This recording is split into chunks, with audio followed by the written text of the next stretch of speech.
시청자 여러분 안녕하십니까? 복지TV 뉴스입니다. 검찰이 장애인 주간보호센터 이용자를 폭행한 혐의를 받고 있는 사회복지사들에 대해 불기소 처분을 해 논란이 일고 있습니다.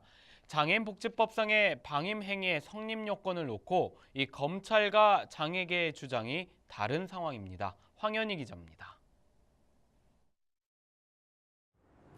경기도에 위치한 장애인 주간보호센터에서 이용인 폭행 사건이 발생했지만 검찰은 이용인에게 직접적인 가해를 입힌 1명을 제외하고 7명에 대해 전원 불기소 처분을 내렸습니다. 검찰은 장애인복지법상 방임행위는 기본적인 의식주에 대한 권리를 박탈할 경우에만 인정되며 신체적 학대 행위 방치는 방임이 아니라고 판단했습니다.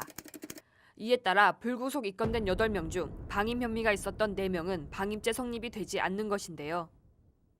장애계는 검찰이 장애인복지법에 명시된 방임 요건을 너무 축소해서 해석하고 있다고 지적했습니다. 의식주를 포함한 기본적인 보호 및 치료를 소홀히 하는 경우만을 방임행위로 보고 있어요. 그거 장애인이 학대를 당하는 걸 보고도 그냥 지나치는 거는 저희는 방임에 해당이 된다라고 보고 있고요. 그 장애인복지법 상의 방임 행위도 그렇게 해석이 돼야 된다라고 저희는 보고 있어요. 피해자 어머니는 검찰뿐만 아니라 장애에 대한 이해도가 부족한 주간보호센터도 비판했습니다. 폭행 사건이 되풀이되고 있지만 충분한 해결책을 마련하지 않고 있다는 것인데요. 잘못된 부분에 대해서 계속 몇 년 동안 이제 잘하겠습니다. 앞으로 지켜봐 주십시오. 이 얘기를 몇 년 동안 했다는 거죠. 그렇지만 저희 주간보호 입장에서는 전혀 나아지는 게 없다는 거죠. 다른 피드백을 줄 수 있는 방법은 되게 많아요. 개별화 교육이라 그래서 좀 복잡할 수는 있지만 사실 주간보호원에서 어느 정도 인력이 되고 발달장애에 대한 이해가 되는 부분이면 그런 부분을 시도를 할 수가 있다는 거죠. 한편 김 씨는 불기소 처분을 받은 사회복지사 4명에 대한 항고장을 수원지검 안양지청에 제출했습니다. 복지TV 뉴스 황현입니다. 장애가 있는 10대 쌍둥이 형제가 휴대용 가스레인지로 라면을 끓이려다 불이 나 화상을 입었습니다. 다행히 화재 당시 지역 순찰을 돌던 형사 기동대에 신속히 구조됐습니다. 경찰과 소방당국에 따르면 장애가 있는 쌍둥이 형제가 라면 조리를 하다 화재가 발생했지만 주변 순찰을 돌던 형사 기동대에 신속하게 구조됐다고 밝혔습니다. 소방당국 화재 당시 쌍둥이 형제는 가스불이 점화되지 않은 상태에서 가스가 새고 있는지를 모르고 있다. 재점화를 하려는 순간 가스가 폭발해 화재가 발생한 것으로 추정하고 있습니다. 한편 화재 발생 시 보호자들은 이를 나간 상태였습니다. 장애계가 정부의 장애인 수용시설 정책을 청산하고 장애인들의 탈시설과 자립정책을 즉각 시행하라며 서울 도심을 행진했습니다. 장애계는 탈시설과 자립생활정책 수립정책을 촉구하며 서울 명동 성당에서부터 광화문 광장까지 거리 행진을 진행했습니다.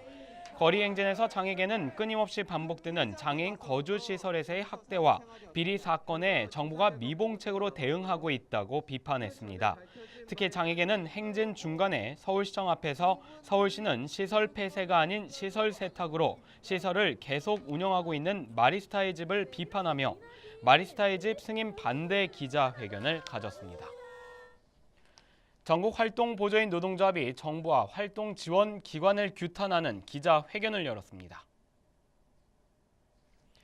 기자회견에서 활동보조 노동조합은 정부의 비현실적인 수가 책정 대책 마련과 중개기관의 부당한 태도 개선을 촉구했습니다. 노동조합은 정부의 애매한 지침으로 이미 현장에서 문제가 생길 것이라고 이야기했지만 막상 문제가 생기자 복지부는 새로운 지침 해석은 필요 없고 중개기관이 알아서 지침을 지키면 된다고 주장했습니다. 특히 노동조합은 중개기관 활동 보조인 이용자가 서로의 이익을 위해서 힘겨루기를 하며 서로에게 책임을 전가하고 있지만 정작 정부는 뒤로 빠진 채 갈등을 방치하고 있다고 주장했습니다. 광주시 장애인체육회가 제14회 전국 장애인 동계체육대회에 참가하는 광주 선수단 결단식을 가졌습니다. 광주시는 이번 장애인 동계체전에 빙상 등 5개 종목에 39명의 선수가 출전합니다. 이달 7일부터 나흘 동안 강원도 일대에서 열리는 장애인 동계체전은 17개 시도에서 800여 명의 선수단이 출전할 예정입니다. 워킹맘들, 이 출산 후 갓난아기 두고 직장 복귀하려면 이 걱정 저 걱정 많으실 텐데요. 이 경기도 곳곳에 영세아 전용 어린이집이 있다고 합니다. 경기도는 올해 기존보다 2배 가까이 어린이집을 확대한다고 밝혔습니다. 이명아 기자입니다. 생후 19개월 된 아기를 둔 워킹맘 조윤주 씨. 지난해부터 영세아 전용 어린이집에 자녀를 보내고 있습니다. 밤에 잘 잤어요? 네, 잠 잘 자고 네. 참 조금 갓난아이를 떼놓고 직장에 복귀해야 해 고민이 깊었는데 걱정을 덜었습니다. 돌도 안 된 아이를 보내려니까 되게 고민을 많이 했거든요. 근데 정말 만족해요. 여기 제가 선택한 이유 중에 가장 첫째 되는 게 교사 대 아이 비율이 적다는 거. 영세아 전용 어린이집은 24개월 미만의 영아만 전문적으로 봐주는 시설로 20명 정원에 보육교사는 10명, 선생님 1명당 2명의 아이를 봅니다. 일반적인 민간 어린이집과 비교하면 보육교사가 2배 이상 많기 때문에 아이를 더 섬세하게 돌볼 수 있습니다. 또 영아가 사용하는 기저귀와 젖병 같은 육아용품도 모두 따로 쓰는 등 철저하게 관리됩니다. 광역지자체 중 유일하게 경기도에서만 운영하고 있고 현재 160여 곳에서 올해 360곳으로 늘어납니다. 평가 인정 90점 이상과 정원 충족률 70% 이상을 갖춘 어린이집 중에 맞벌이 자녀 비율이 높은 순으로 우선 어린이집을 선정하여 2월부터 지원할 계획입니다. 출산 후 어린 자녀를 두고 발걸음을 돌려야 했던 워킹맘들의 부담이 크게 해소될 것으로 기대합니다.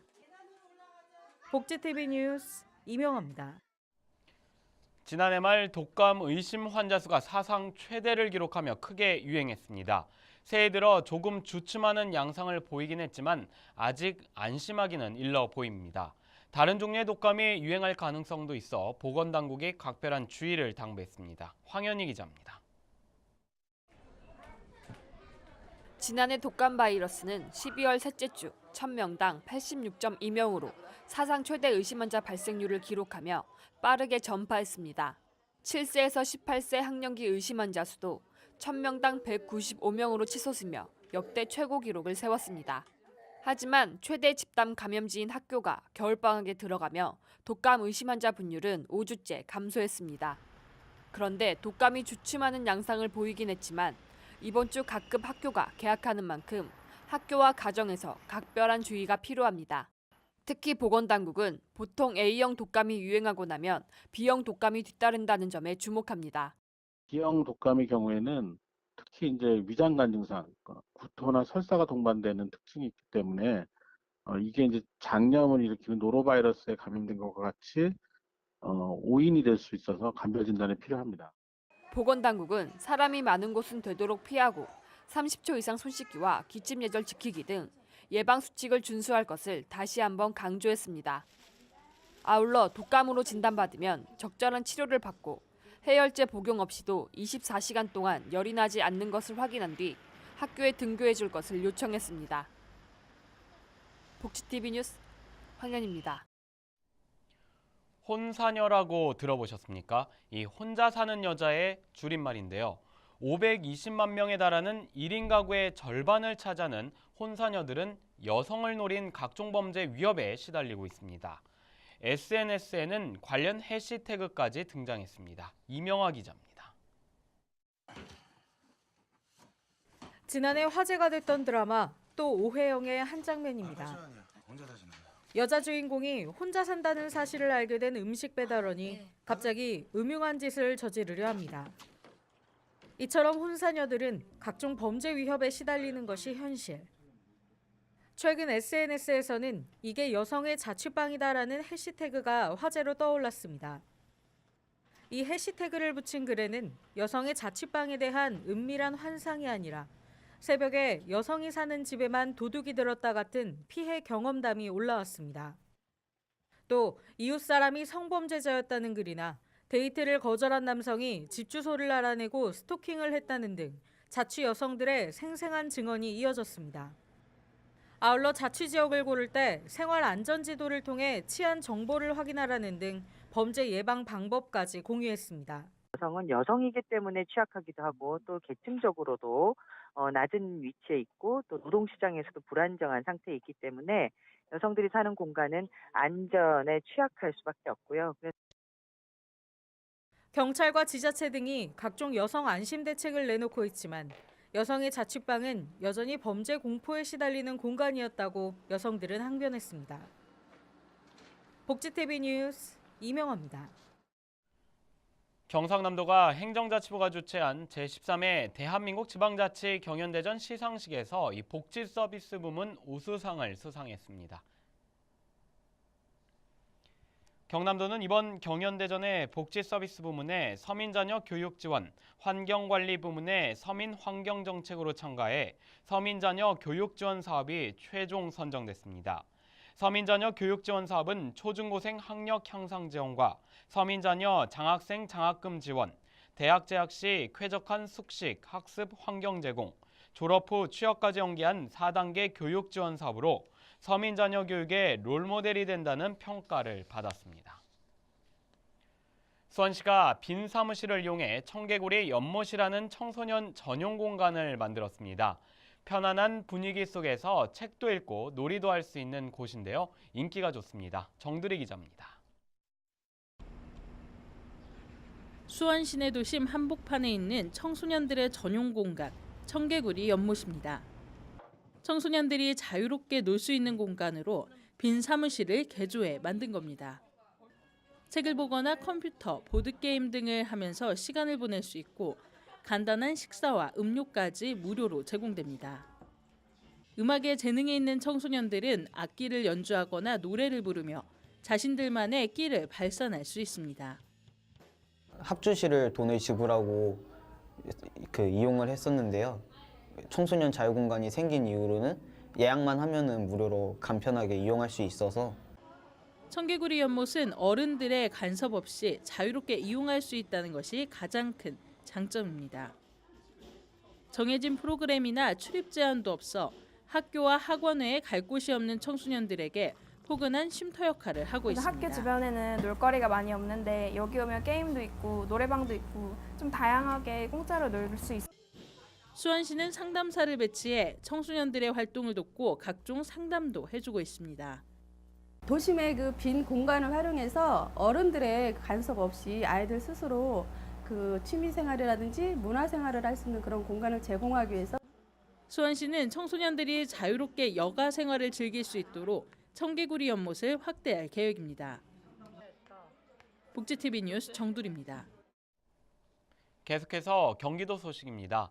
의정부역에 위치한 365 언제나 경기도청 민원센터가 이 새해부터 인감증명서와 주민등록 등초본 서류를 추가로 발급합니다. 오전 9시부터 오후 6시까지라고 하는데요. 자세한 소식 이명아 기자가 전합니다. 이전에 인감증명 안 된다 그러더니 됩니까? 네, 1월 2일부터 가능하십니다. 이처럼 올해부터는 의정부역 365 언제나 경기도청 민원센터에서도 인감증명서와 주민등록 등초본 등 민원서류 3종을 발급받을 수 있습니다.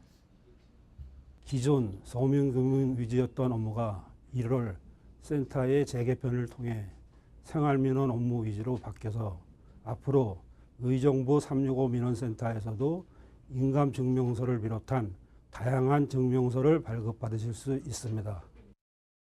예전엔 주민등록 재증명 서류를 발급받기 위해선 이곳에서 500m 떨어진 의정부 이동 주민센터나 약 2km 떨어진 의정부 시청으로 가야 해 불편이 많았습니다. 하지만 이번 업무 개편을 통해 모든 서비스를 한 곳에서 받을 수 있게 된 겁니다. 채무 조정 문제로 여기를 방문했다가 필요한 서류가 있어서 예전에는 멀리 의정부 시청까지 가야 했었는데 지금은 여기서 간단하게 서류를 발급받을 수 있게 되어서 매우 편리하게 되었습니다. 또한 센터엔 무인 민원 발급기도 비치돼 인감을 제외한 주민등록 등초본 발급 서비스도 제공받을 수 있습니다. 이처럼 민원센터에선 도민들의 편의 증진을 위한 주민등록 재증명 서류 발급 외에도 일자리 상담과 법률, 주거복지 등의 무료 고충 상담, 채무 조정 상담 등도 함께 제공하고 있습니다. 복지TV 뉴스 이명화입니다. 청주시 기업인협의회가 무위탁 생계비 지원 어르신을 위한 오찬회를 가졌습니다. 오찬회는 청주시 기업인들과 이승훈 청주시장이 참석해 청주시 거주 노인들에게 세배를 하고 함께 식사를 했습니다. 한편 기업인협의회는 청주시 소외계층을 위해 써달라며 청주시에 온누리 상품권 1,000만 원을 전달했습니다.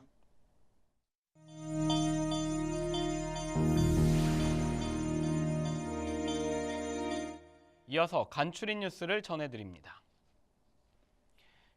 국립중앙도서관이 도서관 방문 이용이 어려운 장애인 등을 대상으로 도서관 자료를 무료로 우체국 택배를 통해 집까지 배달해주는 서비스인 책날의 서비스 지원 대상을 확대합니다. 지원 확대 대상은 등록장애인, 장기 요양 등급자, 국가유공상의자 1에서 5급까지입니다. 부산시가 저소득층의 자산 형성을 지원하는 2017년 희망키움 통장 사업 신규 모집을 이달 17일까지 합니다. 가입을 희망하는 대상 가구는 거주지 읍면동 주민센터로 방문 신청하면 되며 자세한 정보는 관할 읍면동 주민센터 또는 부산광역자활센터로 문의하면 됩니다. 대구시가 저소득층 대학생들의 주거비 부담을 덜어주고자 다가구 주택 52호를 특별 공급합니다. 신청 자격은 대구시 인접소재대학교에 재학 중인 학생으로 수급자, 한부모 가족, 도시근로자 월평균 소득 70% 이하 가구의 대학생입니다. 입주 희망 학생은 이달 9일부터 14일까지 대구도시공사에 직접 방문해 접수하면 됩니다. 충북 옥천군 노인장애인 복지관이 부양 의무자로서 역할 부담이 커진 55세부터 75세를 위한 부부관계 재정립 프로그램인 가족끼리 웨일의 신청자를 모집합니다. 가족끼리 웨일에는 행복한 노후와 건강한 가정을 꾸릴 수 있도록 도와주기 위한 집단 상담 프로그램입니다. 한편 프로그램 참여 희망자는 이달 17일까지 복지관으로 연락해 접수하면 됩니다. 광명시가 장애 청년들이 바리스타로 일하는 보나 카페 6호점을 광명 도서관에 개점했습니다. 6호점은 도서관 휴관일인 금요일을 제외한 토요일부터 일요일까지 오전 9시부터 오후 8시까지 운영합니다. 한편 보나 카페는 현재 광명시청 여성회관, 시민체육관, 장애인 종합복지관, 광명동굴에서 영업하고 있습니다. 의정부시가 취업에 어려움을 겪고 있는 노인들을 위해 노인 맞춤형 취업 교육을 이달 20일부터 23일까지 진행합니다. 교육 참가를 희망하는 노인은 이달 15일까지 의정부 일자리센터로 직접 방문해 접수하면 됩니다. 경북도민일보 독자평가위원회가 오피니언 리더 17명에 대한 위촉식을 가졌습니다. 위원회는 앞으로 신문 보도의 정확성과 공정성을 높이고 독자들의 권익 보호 등을 하게 됩니다. 한편 위원회 초대 위원장으로 전 포항시정회 박만천 회장이 선출됐습니다. 서울시가 2017년도 서울시복지상 수상 후보자를 모집합니다. 서울시에 3년 이상 거주한 시민이나 단체는 누구나 추천할 수 있습니다. 접수 기간은 이달 20일부터 다음 달 6일까지며 자세한 내용은 서울시 홈페이지나 장애인복지정책과로 문의하면 됩니다. 이어서 이번 주 장애인 신문 브리핑입니다. 한 주간의 복지계 소식을 장애인 신문과 함께 다시 짚어봅니다. 장애인 신문 1179호에서는 여전히 막혀있는 장애인 이동권에 대한 문제를 가장 먼저 전하고 있습니다. 교통약자를 위한 법안이 마련되는 등 이동권 보장을 위한 근거가 마련된 지 10여 년. 더디게나마 변화가 진행되고 있지만 유독 시외 이동권에 대한 개선은 길이 보이지 않고 있다는 지적입니다. 시외 이동권 확보를 위해 시외 고속버스에 교통약자 탑승 설비 요구는 계속되고 있지만 정부는 예산 부족을 핑계로 외면해오고 있습니다. 반면 지난해 프리미엄 버스가 운행을 시작했고 결국 정부의 의지가 없음을 확인했다는 질타가 나오고 있습니다. 이에 지난해 말 국토교통부가 80억 원을 투입해 3년간 휠체어 탑승 가능한 고속 시외버스 개조 차량 표준모델 연구를 진행한다고 밝혔지만 장에게는 더디기만 한 정부의 움직임에 믿음보다는 우려를 나타내고 있다는 내용입니다. 더불어 기사에서는 정부와 지자체의 이동권 보장 의무를 강화하는 법 개정 등 방안을 제시하고 있습니다. 다음 소식은 장애인과 노인, 영유아 등 모든 관광객이 접근 가능한 무장애 관광지에 대한 기사입니다. 2015년 말 기준 통계청 인구조사 결과에 따르면 등록 장애인 인구는 250만 명, 65세 이상 고령 인구는 662만 명, 0세에서 4세 영유아가 230만 명으로 무장애 관광지를 필요로 하는 인구는 최소 1,600만 명으로 전체 인구의 30%를 차지합니다. 이러한 현실 속에서 관광 기반 시설을 개선해 능동적으로 대처하기 위한 변화가 진행되고 있습니다. 이에 정부에서는 열린 관광지 조성 사업을 시행하고 있으며 올해 열린 관광지 공모를 시작한다는 내용입니다. 이어서 장애인 알파인 스키 국가대표 양재림 선수의 국제대회 메달 소식입니다. 지난달 슬로베니아에서 개최된 2017 알파인 스키 월드컵에서 양재림 선수는 회전 종목에서 은메달을, 대회전에서는 동메달을 획득했습니다. 특히 양재림 선수는 지난 시즌 부상으로 1년여의 재활 시간을 보냈던 만큼 다시 기량을 회복했다는 데서 향후 행보가 주목되고 있습니다. 또한 시각장애가 있는 양재림 선수는 가이드 러너인 고은소리와의 완벽한 호흡을 자랑하고 있으며 다음 달 평창에서 열리는 테스트 이벤트에서의 기록에도 기대가 모아지고 있습니다. 더 자세한 뉴스는 장애인 신문과 웰페어 뉴스 홈페이지를 통해 확인할 수 있습니다.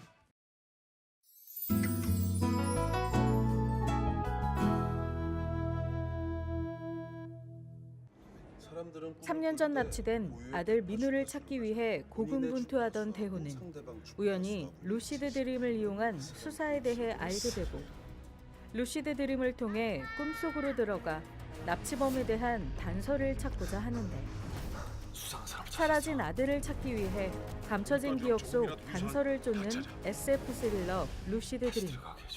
꿈속의 단서로 범인을 쫓는다는 독특한 설정으로 기존 스릴러 장르에선 볼 수 없었던 새로움으로 기대감을 증폭시키고 있는데요.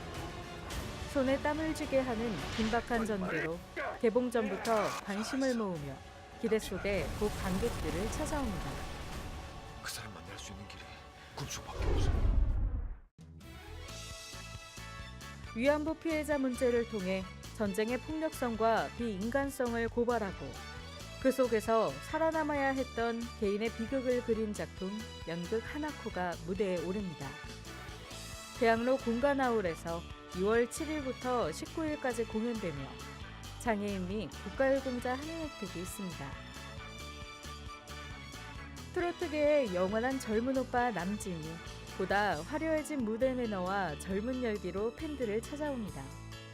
인천 종합문화예술회관 대공연장에서 3월 12일 공연되며 공연장에는 장애인 휠체어석과 화장실이 마련되어 있습니다. 사회복지사들의 장애인 폭행 사건에 대해 검찰의 불기소 처분 소식을 전해드렸죠. 장애인복지법상의 방임행위는 이 기본적인 의식죄에만 한정돼 있다는 이유로 수사기관은 방임죄가 성립되지 않는다고 설명하고 있습니다. 법에 명시된 그대로 적용해 이 축소된 해석, 법이 이야기하고 있는 보호와 복제의 의미를 무색하게 하고 있습니다. 나눔과 배려, 행복한 미래를 여는 방송 복지TV 뉴스를 마칩니다. 시청해주신 여러분 고맙습니다.